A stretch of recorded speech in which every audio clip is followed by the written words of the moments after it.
One Story, 69. O livro de Abacuque. O Senhor soberano é a minha força. Abacuque, capítulo 1 a 3. O profeta Abacuque viveu em um tempo de grande agitação, quando o poder ascendente da Babilônia estava abalando a região. A Babilônia atacou o reino do sul de Judá. Depois o rei Joacás, que havia sido feito um governante fantoche sob o Egito após a morte do rei Josias, e colocou Jeoaquim, filho de Josias, como rei em seu lugar. Depois de derrotar o Egito em Carquemis, a Babilônia invadiu Judá e levou muitos nobres como cativos. Este foi o primeiro cativeiro babilônico, quando Daniel e seus 3 amigos foram levados. Nesse contexto, o profeta Abacuque lutou com profundas questões de fé. Ele queria entender por que Deus permitia que o mal continuasse impune.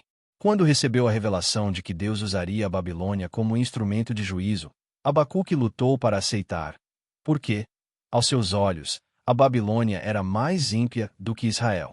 Até quando, Senhor, clamarei por socorro, sem que tu ouças? Abacuque clamou.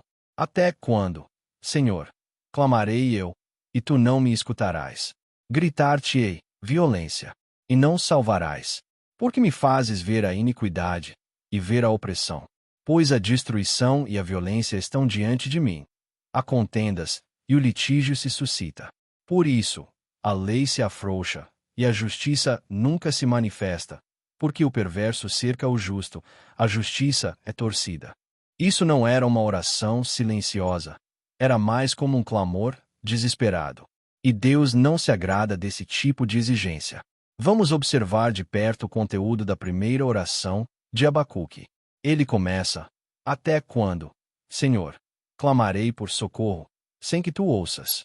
Ele havia clamado por causa da violência, mas Deus não os havia livrado no tempo que Abacuque esperava. Do seu ponto de vista, a maldade, a destruição e a opressão ao redor eram insuportáveis.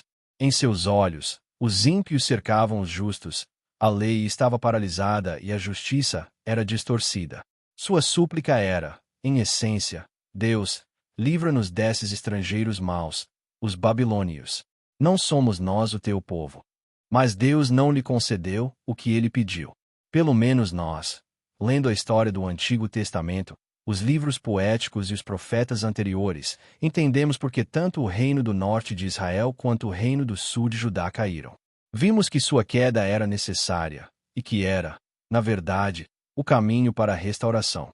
Sabemos que é Deus quem orquestrou tudo isso, que a Assíria e a Babilônia foram apenas instrumentos em suas mãos. E, uma vez cumprido o propósito, elas também seriam julgadas. Mas a oração de Abacuque não era um pedido para entender a vontade de Deus. Era um pedido para que Deus agisse de acordo com a sua própria vontade. Não é que Deus não tivesse ouvido. Não é que Deus fosse incapaz de salvar. Deus sempre executou perfeitamente a sua vontade, e continua a fazê-lo, e continuará a fazê-lo. Agora, Deus dá uma resposta, não do jeito de Abacuque, mas do seu próprio jeito. Estou levantando os babilônios.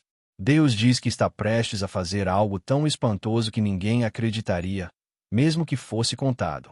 Ele declara: eis que suscito os caldeus, nação amarga e impetuosa, que marcha pela largura da terra, para apoderar-se de moradas que não são suas.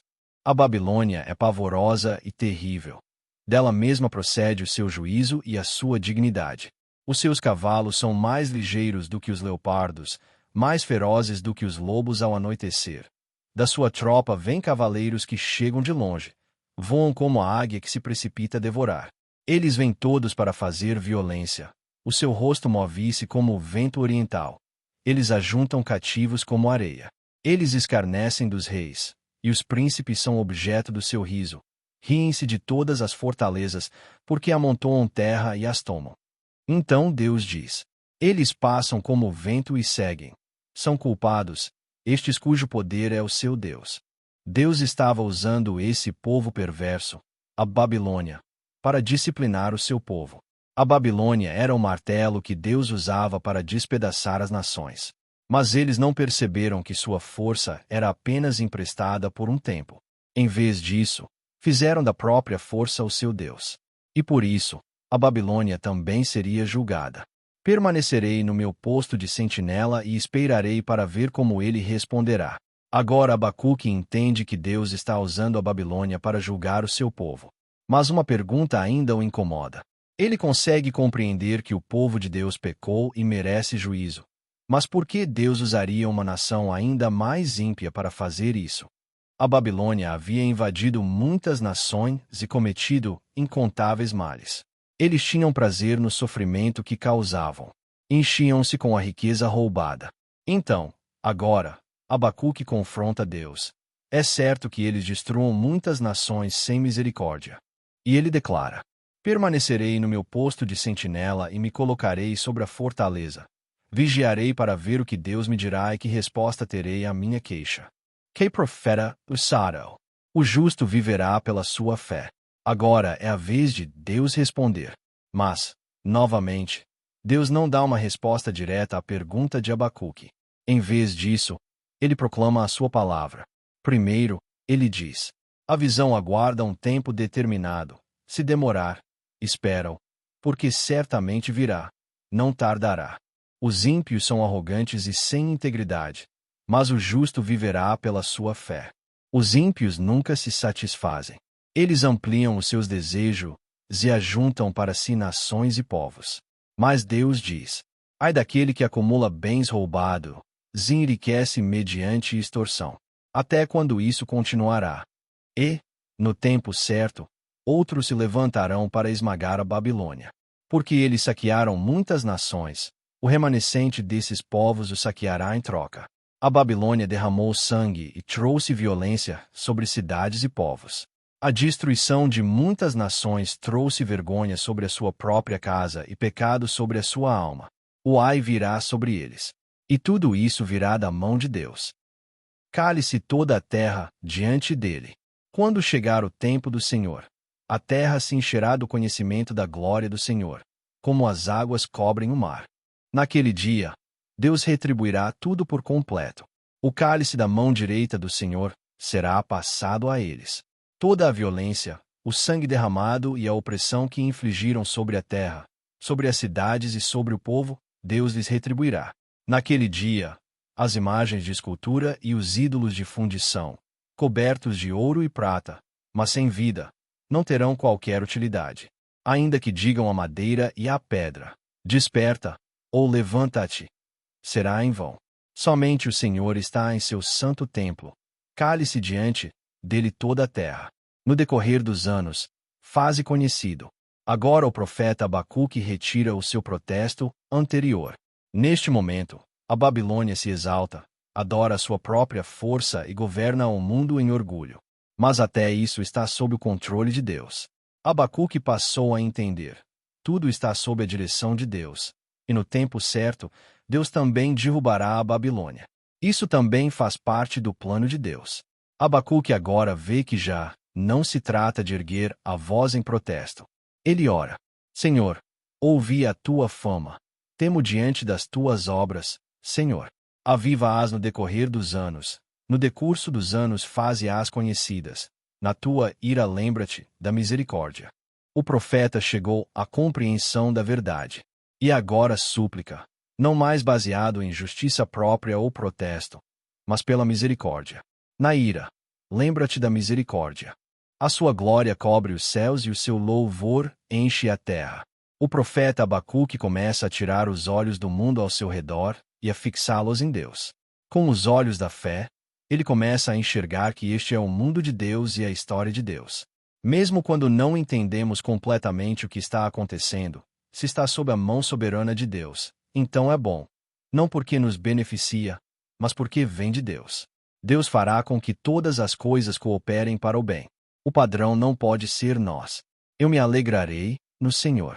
Antes, Abacuque tremia porque, do seu ponto de vista, o povo justo de Deus, Judá, estava sendo atacado e saqueado pela nação ímpia e estrangeira da Babilônia. Mas agora ele treme por causa de Deus. Ele ouviu a resposta de Deus e reconheceu quão grande ele é. Ele confessa: ainda que a figueira não floresça, nem haja fruto nas videiras, ainda que a colheita da oliveira falhe, e os campos não produzam mantimento, ainda que o aprisco esteja vazio, e não haja gado nos currais. Todavia, eu me alegrarei no Senhor. Exultarei no Deus da minha salvação. O Senhor soberano é a minha força. Ele faz os meus pés como os da corça. Ele me faz andar sobre os lugares altos. A figueira, a videira e a oliveira eram símbolos de Israel. Mas, por causa da invasão babilônica, tudo foi devastado. Os campos não produziam mantimento. Não havia ovelhas nos apriscos, nem bois nos currais. Tudo havia sido tirado. No passado, Abacuque poderia ter clamado: Deus, isso é certo. Mas agora, ele levanta os olhos da terra desolada e olha para Deus. Mesmo que tudo seja tirado, mesmo que nada reste, ele confessa: Todavia, eu me alegrarei no Senhor. Exultarei no Deus da minha salvação. O Senhor soberano é a minha força.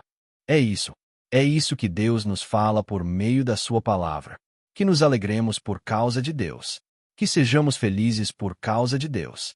Que a fonte da nossa alegria e felicidade esteja somente em Deus. Por meio do livro de Abacuque, Deus está nos chamando a olhar para Ele em toda e qualquer situação. Mesmo quando não entendemos, mesmo quando não faz sentido, mesmo quando é doloroso demais para aceitar, olhemos para Ele. Deus governa toda a história. A nossa alegria, a nossa força, a nossa esperança precisam estar enraizadas somente em Deus. E essa história do zelo de Deus continua.